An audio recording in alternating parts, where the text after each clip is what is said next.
Italy के एकीकरण में आज के वीडियो में हम जानेंगे कि इटली के एकीकरण की प्रमुख बाधाएं कौन कौन सी थी, इसके प्रमुख सहायक तत्व कौन कौन से थे और क्या क्या प्रमुख घटनाएं थी जिनके जरिए होकर इटली का एकीकरण हो पाया। तो सबसे पहले देखते हैं कि इटली के एकीकरण की प्रमुख बाधाएं कौन सी हैं। इटली प्रमुख रूप से 3 राजनीतिक भागों में बटा हुआ था और पोप के अधीन भी एक क्षेत्र था जिस पर कि वो अपना प्रभाव छोड़ना नहीं चाहते थे। तीसरा कारण, लोम्बार्डी, वेनेशिया, मेडेना और टस्कनी जैसे क्षेत्र विदेशी प्रभुत्व में थे। ऑस्ट्रिया, जो कि यूरोप का एक प्रमुख शक्तिशाली देश था, किसी भी सूरत में इन क्षेत्रों से अपना अधिकार छोड़ना नहीं चाहता था।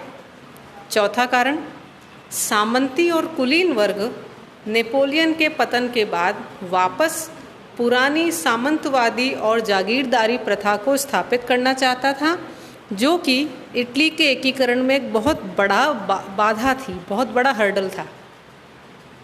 पांचवा कारण, इटली के सभी राज्यों की अलग अलग परंपराएं और रिवाज थी। वो मानसिक रूप से इसके लिए तैयार नहीं थे कि हम एक राष्ट्र के रूप में एक साथ मिलकर रहें या हम रह सकते हैं। इटली के एकीकरण का छठा प्रमुख कारण, राजनीतिज्ञ इस बारे में एक मत नहीं थे कि इटली का एकीकरण हम किस विचारधारा के अंतर्गत करें। कुछ राजनीतिज्ञ, कुछ विचारक इटली को गणराज्य बनाना चाहते थे, कुछ राजतंत्रात्मक व्यवस्था चाहते थे, तो कुछ ये चाहते थे कि पोप के अधीन पूरे इटली के राज्यों को रखा जाए। तो इस तरह से ये प्रमुख बाधाएं थी इटली का एकीकरण में। अब देखते हैं कि इसके सहायक तत्व कौन कौन से थे। इटली के एकीकरण में सहायता करने वाले प्रमुख कुछ संगठन थे जिन्होंने समय समय पर अपने नेतृत्व के जरिए इटली में एकता की भावना भरी। सबसे पहला संगठन था कार्बोनरी। कार्बोनरी की स्थापना 1810 में नेपल्स में हुई थी। इस संस्था में सब लोग थे और इसके 2 प्रमुख उद्देश्य थे। पहला उद्देश्य बाहर निकालना और दूसरा वैधानिक स्वतंत्रता की स्थापना। लेकिन नेपल्स में स्थापित इस संस्था का जो कोई प्रमुख नेतृत्व न होने के कारण ये संस्था धीरे धीरे विफल हो गई, या हम कह सकते हैं कि ये विलुप्त हो गई। इटली के एकीकरण का दूसरा प्रमुख जो हम एक सिग्निफिकेंट तत्व कह सकते हैं वो था यंग इटली। 1831 में मैजिनी ने यंग इटली की स्थापना की, जिसने बहुत जल्दी पुरानी संस्था कार्बोनरी का स्थान ले लिया। यंग इटली ने चाहता था कि युवाओं को आंदोलन की कमान देकर समाज में क्रांति लाई जाए। इसका उद्देश्य था इटली की एकता और स्वतंत्रता की प्राप्ति, स्वतंत्रता, समानता और जन कल्याण पर आधारित एक राज्य की स्थापना करना। यंग इटली की भूमिका इसलिए भी महत्वपूर्ण है क्योंकि इसने इटली के युवाओं के मन में इटली राष्ट्रवाद का बीज बोया, जिससे लोगों के सामने एक आदर्श प्रस्तुत हुआ जिसने इटली का भविष्य तय किया। इटली के एकीकरण में 2 प्रमुख व्यक्ति थे, काउंट कैमिलो दी काबूर और गैरिबाल्डी। अब देखते हैं कि इनका योगदान या इनकी ये कैसे सहायक थे। काबूर, काउंट कैमिलो दी काबूर, ये इसका पूरा नाम था, हम इसको शॉर्ट में कहेंगे काबूर। काबूर ये मानता था कि पीडमांड और सार्डिनिया, इसके नेतृत्व में ही इटली का एकीकरण हो सकता है। जैसे कि हमने जब जर्मनी का एकीकरण देखा तो वहाँ प्रमुख जर्मन शक्तिशाली राज्य था प्रशा। वही स्थिति इटली में पीडमांड और सार्डिनिया की थी। पीडमांड सार्डिनिया का प्रमुख सेना नायक, प्रमुख विचारक था काउंट कैमिलो दी काबूर, और काबूर ये कूटनीति के रूप में चाहता था कि इटली के एकीकरण के प्रश्न का अंतर्राष्ट्रीयकरण कर दिया जाए, यूरोप के अन्य देशों को इसमें शामिल कर लिया जाए, जिससे बाधा कि ऑस्ट्रिया वो इटली के एकीकरण में बाधा न बन पाए। कूटनीतिज्ञ तरीके से काउंट कैमिलो दी काबूर ने इंग्लैंड और फ्रांस की मदद ली, फ्रांस से मित्रता की और इटली के एकीकरण के रास्ते को आगे बढ़ाया।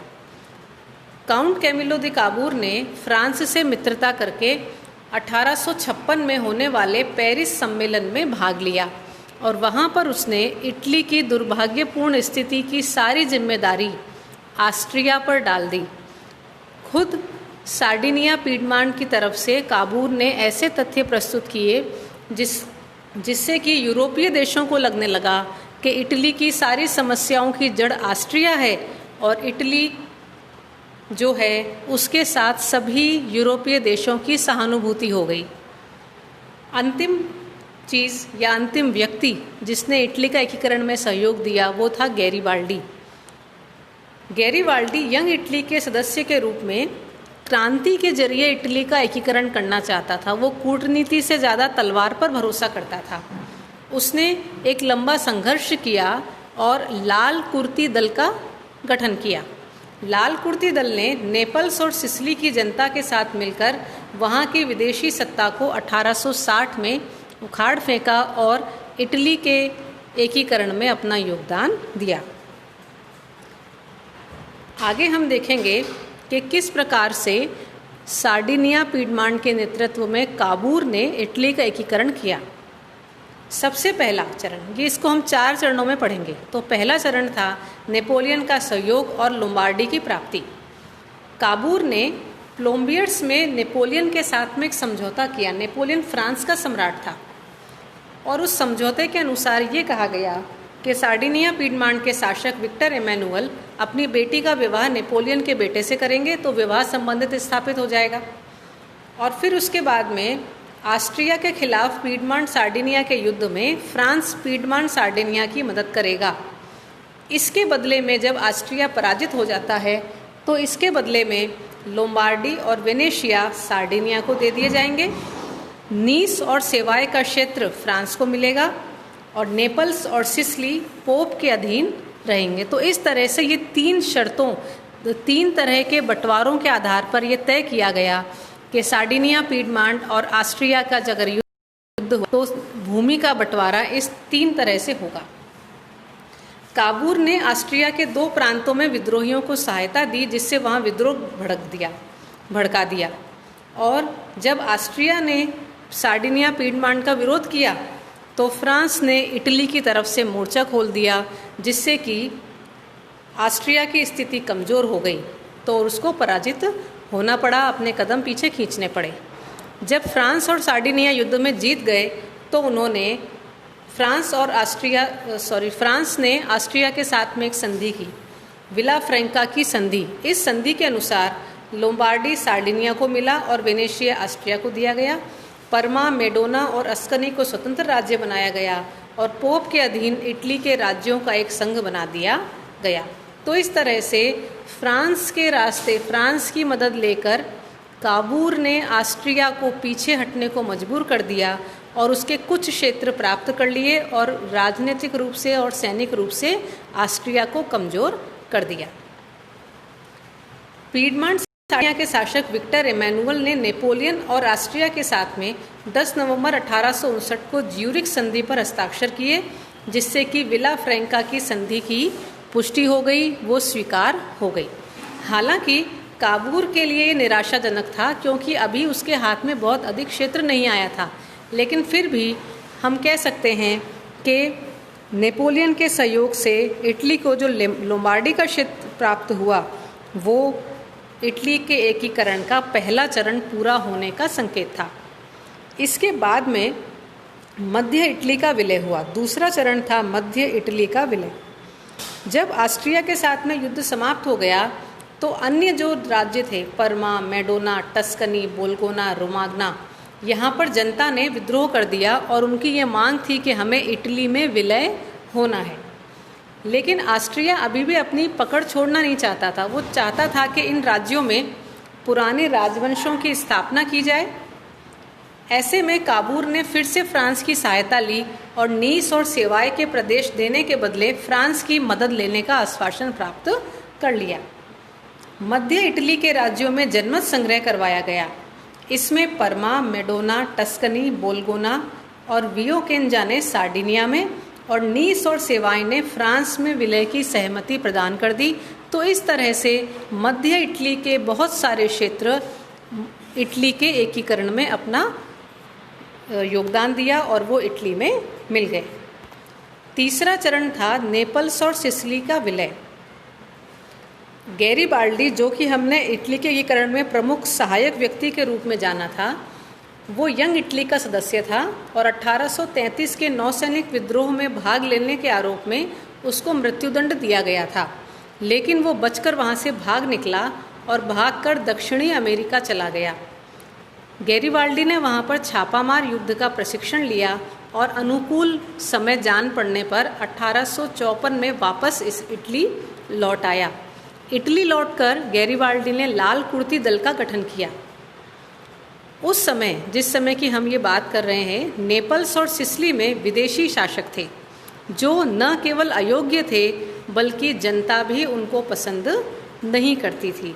ऐसे में गैरीबाल्डी के नेतृत्व में लाल कुर्ती दल के स्वयंसेवकों ने सिसिली पर आक्रमण कर दिया और 1860 में युद्ध में उन विदेशी शासकों को हराया और खुद वहाँ का अधिनायक बन गया।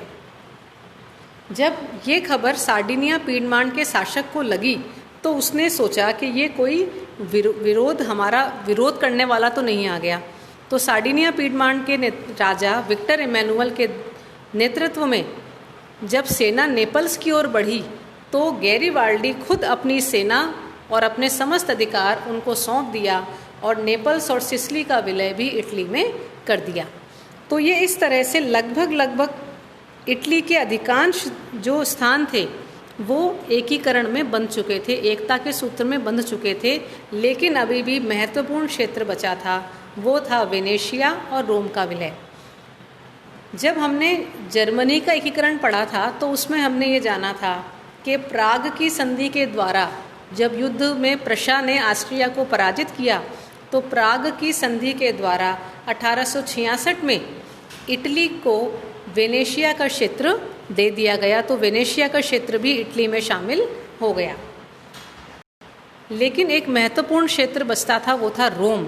रोम की स्थिति इसलिए महत्वपूर्ण थी क्योंकि उसका क्षेत्र इटली के बीचों बीच था और पोप किसी भी स्थिति में अपने अधिकार या अपना प्रभाव क्षेत्र को कम नहीं करना चाहते थे। ऐसे में अनुकूल समय आया जब 1870 में फ्रांस और प्रशा के बीच में युद्ध हुआ। प्रशा की शक्ति बढ़ रही थी और फ्रांस ने जो सेनाएं पोप की सुरक्षा में रोम में लगा रखी थी उनको वहाँ से बुलानी पड़ी। फ्रांस की सेना जैसे ही रोम से बाहर निकली, जैसे ही रोम की सुरक्षा का घेरा कम हुआ, मौके का फ़ायदा उठाकर इटली ने रोम पर अधिकार कर लिया और रोम की जनता ने वहाँ पर करवागृह में ये घोषित किया कि हमें इटली में शामिल होना है। तो इस तरह से अंतिम जो क्षेत्र था रोम का क्षेत्र, वो भी इटली में शामिल कर लिया गया। तो अंततः यहाँ जाकर इटली का एकीकरण पूरा होता है। अंततः 2 जून 1871 को विक्टर इमैनुअल के नेतृत्व में इटली की संयुक्त संसद का उद्घाटन किया गया। इस तरह से इटली का एकीकरण पूरा होता है, जिसमें मैजिनी का नैतिक बल, गैरीबाल्डी की तलवार, काबूर की कूटनीति और विक्टर इमैनुअल के धैर्य से ये पूरा हो पाया। तो इस तरह से हमारा ये चैप्टर यहाँ पूरा होता है, विश्व का इतिहास। इसका ये चौथा भाग है। आपको ये कैसा लगा प्लीज़ बताइए। आपके सुझाव या और कोई चैप्टर आप पढ़ना चाहते हो तो उन्हें भी बताएं। Thank you.